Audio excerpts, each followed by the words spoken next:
നമസ്കാരം. പ്രതിപക്ഷ നേതാവ് വി.ഡി. സതീശനെതിരെ ദേവസ്വം മുൻ മന്ത്രിയും കഴക്കൂട്ടം എം.എൽ.എയുമായ കടകംപള്ളി സുരേന്ദ്രൻ രൂക്ഷ വിമർശനമുയർത്തി രംഗത്തെത്തി. ശബരിമല സ്വർണ്ണക്കൊള്ളയിൽ കടകംപള്ളിക്ക് പങ്കുണ്ടെന്ന വി.ഡി. സതീശൻ ഉന്നയിച്ച ആരോപണത്തെ തുടർന്ന് കടകംപള്ളി മാനനഷ്ടക്കേസ് ഫയൽ ചെയ്തിരുന്നു. ഈ ഒരു പശ്ചാത്തലത്തിലാണ് കടകംപള്ളിയുടെ ഫേസ്ബുക്ക് പോസ്റ്റ് ഇപ്പോൾ വന്നിരിക്കുന്നത്. വി.ഡി. സതീശനോട് ചുണയുണ്ടെങ്കിൽ അതിന്റെ തെളിവുകൾ നാളെ കോടതിയിൽ ഹാജരാക്കണമെന്നാണ് കടകംപള്ളി വെല്ലുവിളിച്ചത്. കടകംപള്ളിയുടെ ഫേസ്ബുക്ക് പോസ്റ്റ് ഇങ്ങനെയാണ്: വി.ഡി. സതീശനെതിരെ ഞാൻ ഫയൽ ചെയ്തിരിക്കുന്ന മാനനഷ്ട ഹർജിയുമായി ബന്ധപ്പെട്ട് തെറ്റായ വാർത്ത നൽകുന്നത് ഇന്നലെ മനോരമ ന്യൂസാണ്. അത് തെറ്റാണെന്ന് കോടതിയിൽ എന്താണ് നടന്നതെന്നുമുള്ള എന്റെ വക്കീലിന്റെ പ്രസ്താവന ഞാൻ ഫേസ്ബുക്കിൽ പങ്കുവയ്ക്കുകയും മീഡിയ ഗ്രൂപ്പുകളിൽ ഷെയർ ചെയ്യുകയും ചെയ്തിരുന്നു. അതിനുശേഷം നടന്നിരിക്കുന്ന തോന്നിവാസമാണ് നിങ്ങൾ കമന്റിൽ കാണുന്നത്. ഇത് എന്തൊരു തരം മാധ്യമ പ്രവർത്തനമാണ്?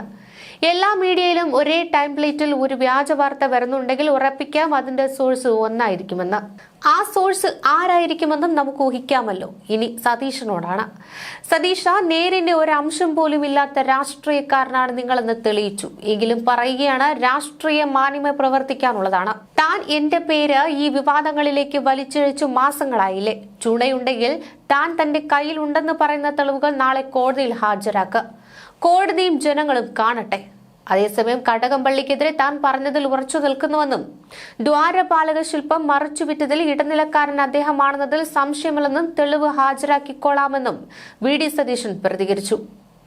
അന്നത്തെ ദേവസ്വം മന്ത്രിയായ കടകംപള്ളിയുടെ അറിവില്ലാതെ ഒന്നും സംഭവിക്കില്ലെന്നും കോടതിയിൽ തെളിവ് ഹാജരാക്കാൻ വെല്ലുവിളിക്കേണ്ടതില്ലെന്നും അദ്ദേഹം കൂട്ടിച്ചേർത്തു. ശബരിമല സ്വർണ്ണക്കൊള്ളയ്ക്ക് പിന്നിൽ പുരാവസ്തു കടത്താണെന്ന മുൻ പ്രതിപക്ഷ നേതാവ് രമേശ് ചെന്നിത്തലയുടെ ആരോപണം ശരിവച്ച് വ്യവസായിയും രംഗത്ത് വന്നിട്ടുണ്ട്.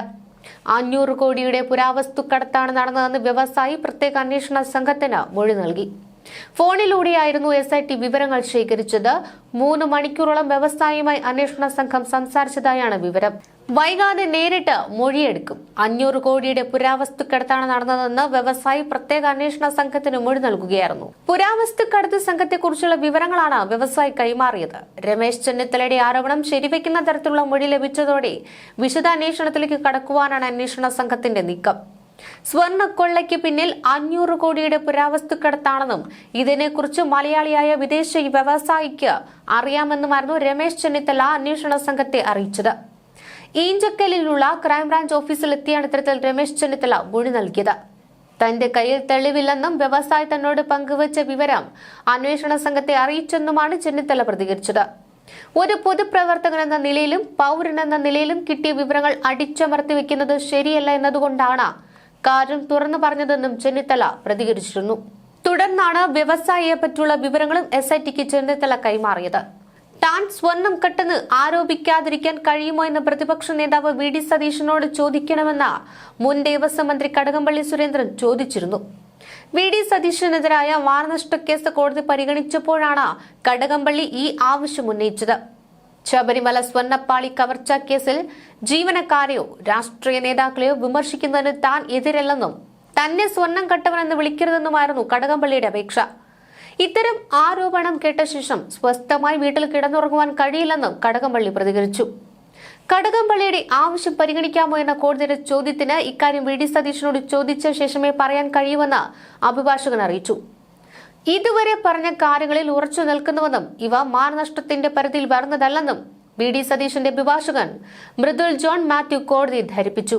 3ാം സബ് കോടതിയാണ് കേസ് പരിഗണിച്ചത്. വി.ഡി. സതീശന്റെ അഭിപ്രായം അറിയുവാനായി കോടതി കേസ് ഈ മാസം 18-ലേക്കാണ് മാറ്റിയത്.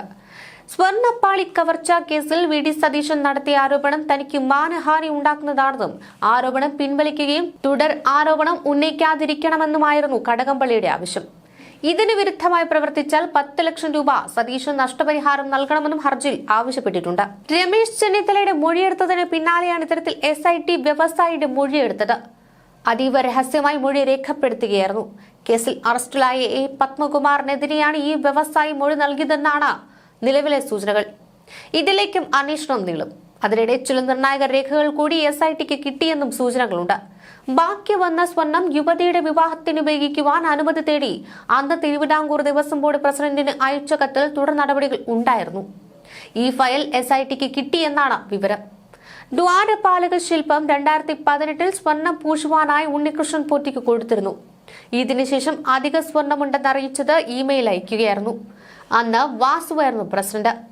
വാസുവാകട്ടെ ഇത് തിരുവാഭരണ കമ്മീഷണർക്ക് കൈമാറി. അതിന് അപ്പുറമൊന്നും അറിവില്ല എന്നായിരുന്നു വാസു പറഞ്ഞിരുന്നത്. എന്നാൽ ആ ഇമെയിലിൽ തിരുവാഭരണ കമ്മീഷണർ തീരുമാനമെടുക്കുകയും ശുപാർശ നൽകുകയും ചെയ്തു. ഇത് പോറ്റിക്ക് അനുകൂലമായിരുന്നു. ഈ ഫയലുകളാണ് SITക്ക് കിട്ടിയത്. എന്നാൽ ഇതു സംബന്ധിച്ച് ഉണ്ണികൃഷ്ണൻ പോറ്റിക്ക് അറിയിപ്പ് നൽകിയതിന് തെളിവുമില്ല. ഈ അസ്വാഭാവികതയും SIT അന്വേഷിക്കുന്നുണ്ട്. ഇതിനിടയിലാണ് ചെന്നിത്തലയുടെ വെളിപ്പെടുത്തലിൽ വ്യവസായിയുടെ മൊഴി എടുത്തത്. നിർണായക അറസ്റ്റുകൾ ഇനിയും ഉണ്ടാകുമെന്നാണ് സൂചന. പുരാവസ്തു കള്ളക്കടത്ത് സംഘങ്ങൾക്ക് ശബരിമല മോഷണവുമായുള്ള ബന്ധം അന്വേഷിക്കണമെന്നാവശ്യപ്പെട്ട് കഴിഞ്ഞയാഴ്ചയായിരുന്നു രമേശ് ചെന്നിത്തല കത്തു നൽകിയിരുന്നത്. ഒരു വ്യവസായി തന്നോട് ഇത് സംബന്ധിച്ച ഇടപാടുകളെ കുറിച്ച് വ്യക്തമാക്കിയെന്നായിരുന്നു രമേശ് ചെന്നിത്തല അറിയിച്ചത്. ഇതിന് പിന്നാലെ രമേശ് ചെന്നിത്തലയുടെ മൊഴി രേഖപ്പെടുത്താൻ അന്വേഷണ സംഘം തീരുമാനിച്ചു. ഈഞ്ചക്കലിലുള്ള ക്രൈംബ്രാഞ്ച് ഓഫീസിലെത്തി മൊഴി നൽകി. തന്റെ കയ്യിൽ തെളിവില്ലെന്നും വ്യവസായി തന്നോട് പങ്കുവച്ച വിവരം അന്വേഷണ സംഘത്തെ അറിയിച്ചെന്നും രമേശ് ചെന്നിത്തല പറഞ്ഞു. ചെന്നിത്തലയുടെ മൊഴി എടുത്തതിന് പിന്നാലെ വ്യവസായിയുമായി സംഘം ബന്ധപ്പെട്ടു. കഴിഞ്ഞ ദിവസം തന്നെ മൊഴി നൽകുകയും ചെയ്തു. ഇതോടെ അന്വേഷണം ആ വഴിക്ക് നീങ്ങേണ്ടി വരും. ഞെട്ടിക്കുന്ന പലതും ഈ വ്യവസായി വെളിപ്പെടുത്തിയെന്നാണ് സൂചന. ഒരു പൊതുപ്രവർത്തകനെന്ന നിലയിലും പൗരനെന്ന നിലയിലും കിട്ടിയ വിവരങ്ങൾ അടിച്ചമർത്തി വയ്ക്കുന്നത് ശരിയല്ല എന്നതുകൊണ്ടാണ് കാര്യം തുറന്നു പറഞ്ഞതെന്നും രമേശ് ചെന്നിത്തല പ്രതികരിച്ചു. വ്യവസായിയെക്കുറിച്ചുള്ള വിവരങ്ങളും രമേശ് ചെന്നിത്തല പ്രത്യേക അന്വേഷണ സംഘത്തിന് കൈമാറുകയായിരുന്നു. ഇതിനിടെ ശബരിമല ക്ഷേത്രത്തിലെ സ്വർണ്ണാവഹരണവുമായി ബന്ധപ്പെട്ട കേസുകളെ FIR ഉൾപ്പെടെയുള്ള രേഖകളുടെ സർട്ടിഫൈഡ് പകർപ്പ് ആവശ്യപ്പെട്ടുകൊണ്ട് കൊല്ലം വിജിലൻസ് കോടതിയിൽ എൻഫോഴ്സ്മെന്റ് ഡയറക്ടറേറ്റ് സമർപ്പിച്ച അപേക്ഷയിൽ വെള്ളിയാഴ്ച വിധി പറയും. വിവരങ്ങൾ കൈമാറുന്നതിൽ കുഴപ്പമില്ലെന്നും എന്നാൽ ED ആവശ്യപ്പെടുന്നത് പോലെ കള്ളപ്പണം വെളുപ്പിക്കൽ നിരോധന നിയമത്തിന്റെ പരിധിയിൽ മാത്രമേ അന്വേഷണം പാടുള്ളൂവെന്നും പ്രോസിക്യൂഷൻ വാദിച്ചു. മറ്റു കുറ്റകൃത്യങ്ങൾ ED അന്വേഷണം നടത്തിയാൽ നിലവിലെ അന്വേഷണത്തെ ബാധിക്കുമെന്നും പ്രോസിക്യൂഷൻ കോടതിയിൽ അറിയിച്ചു. കുറ്റകൃത്യങ്ങളിലെ ലഭിച്ച തുകയെ സംബന്ധിച്ച അന്വേഷണത്തിനാണ് ഇത്തരത്തിൽ പകർപ്പുകൾ ആവശ്യപ്പെടുന്നതെന്നാണ് EDയുടെ അഭിഭാഷകൻ വാദിച്ചത്. ഇതിനിടെ തന്നെ ഏറ്റവും ഒടുവിലായി ശബരിമല സ്വർണ്ണക്കൊള്ള കേസിൽ ഒരു മുൻ ഉദ്യോഗസ്ഥൻ കൂടി അറസ്റ്റിലായിരിക്കുന്നു. മുൻ അഡ്മിനിസ്ട്രേറ്റീവ് ഓഫീസർ ശ്രീകുമാറിനെയാണ് SIT അറസ്റ്റ് ചെയ്തിരിക്കുന്നത്. 2019 ദ്വാരപാലക ശില്പങ്ങൾ പുറത്തേക്ക് കൊണ്ടുപോകുമ്പോൾ ശബരിമല AO ആയിരുന്നു ശ്രീകുമാർ. ഹൈക്കോടതി മുൻകൂർ ജാമ്യാപേക്ഷ തള്ളിയതിനു പിന്നാലെയാണ് അന്വേഷണ സംഘത്തിന്റെ നടപടി. ഉദ്യോഗസ്ഥനെന്ന നിലയിൽ മേൽത്തട്ടിൽ നിന്നുള്ള നിർദ്ദേശമനുസരിച്ച് ഫയൽ നീക്കുക മാത്രമാണ് ചെയ്തതെന്നാണ് ശ്രീകുമാറിന്റെ വാദം. 2019 ദേവസ്വം കമ്മീഷണറായിരുന്ന വാസു നൽകിയ ശുപാർശയുടെ അടിസ്ഥാനത്തിലാണ് കട്ടിളപ്പാടിയിലെ സ്വർണം ചെമ്പാണെന്ന് രേഖപ്പെടുത്തിയതെന്നാണ് SITയുടെ കണ്ടെത്തൽ. മുരാരി ബാബു നൽകിയ കത്ത് ഉചിതമായ തീരുമാനമെടുക്കുന്നതിന് ബോർഡിന് കൈമാറുക മാത്രമാണ് ചെയ്തതെന്നും താൻ വിരമിച്ചതിനു ശേഷമാണ് പാളികൾ ഉണ്ണികൃഷ്ണൻ പോറ്റിക്ക് കൈമാറിയതെന്നുമാണ് N വാസുവിന്റെ വാദം.